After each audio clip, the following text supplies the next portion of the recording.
What's up, creatives? My name's Preston Monick, and here are 5 things you need to know before you shoot content at an air show.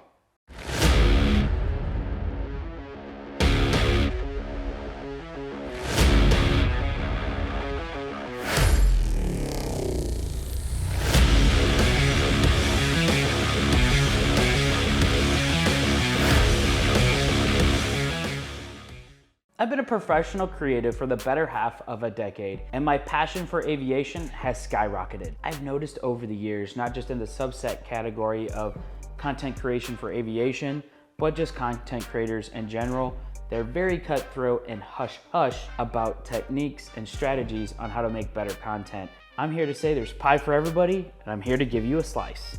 The first step, super simple, figure out where air shows are going on. Airshowstuff.com and Google are great resources when planning an air show trip. Step number 2 is to plan a trip. A lot of times air shows are every other year in my local area. I recently went down to Barksdale Air Force Base, located in northern Louisiana, at the Defenders of Liberty Air Show. So I had to plan a trip. I had to get a rental car, a hotel. I had to figure out how far the hotel was away from the air show. And so these are different things that you might have to plan out ahead of time, because you don't want to get down there and then get stuck in a crowd and then get a crappy spot. Step number 3 is have good walking shoes, have a straw hat, sunscreen, have good hydration. I have a CAMELBAK MULE. It has a neoprene tube, and I chill my bladder the night before so that I have a cool, refreshing hydration throughout the whole day. And I absolutely love this setup because I'm able to take care of my body, make sure I can be out in the brutal summers of the Midwest. Step number 4 is have a good chair and a gear wagon. I have carried all of my photo equipment about 20,000 steps, and it stinks. Sometimes you're a normie and you don't have special access where you can just pull up right to the door or pull in the venue with all your stuff.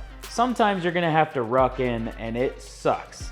Having a gear wagon, you can put all of your photo junk in there, tripods, extra cameras, camera batteries, microphones, and so you can have everything in one neat spot. The con to this though, there's pros and cons.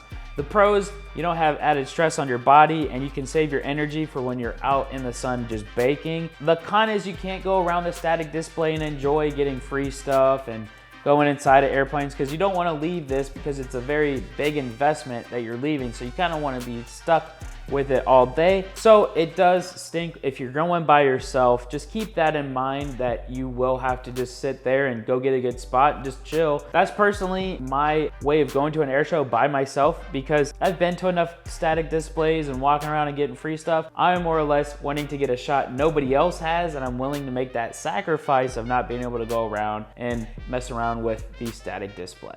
The 5th and final step is have a good camera, a good lens, and a good tripod. The camera equipment I like to use is one for photo and one for video. The video camera I like to use is the Sony a7S III, and the photo camera I like to use is the Sony a7 IV. Practice day I like to take photos, and the next 2 days I like to take video, so I get both. I like to shoot every single day I possibly can. If you don't have a media pass, the Sony 200 to 600 millimeter lens is perfect. You can get up close and personal when they're taxiing.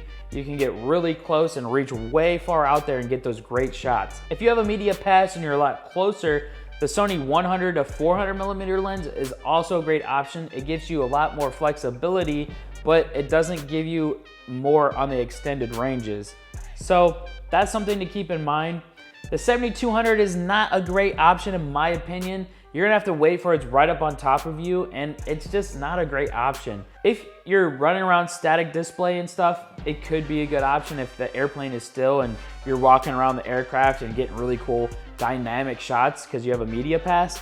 But other than that, these are the lenses that I would stick to. I like to have a video tripod. Manfrotto makes a great one where you can adjust the fluidity and be able to go pan like fast, smooth. It's a great tripod, and it really smooths down the footage for you.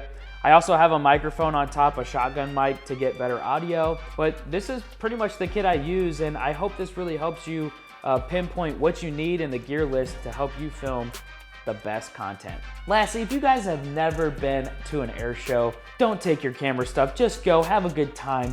There's nothing like feeling the rumble of the jet engines rumbling your chest, or seeing a flying piece of history fly through the air.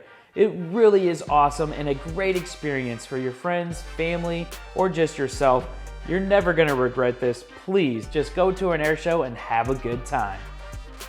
All right, folks, that wraps up the episode for today. If you like what I'm doing here on the channel, please tell a friend. And remember, until the next video, please stay safe, have fun, and we'll see you next time.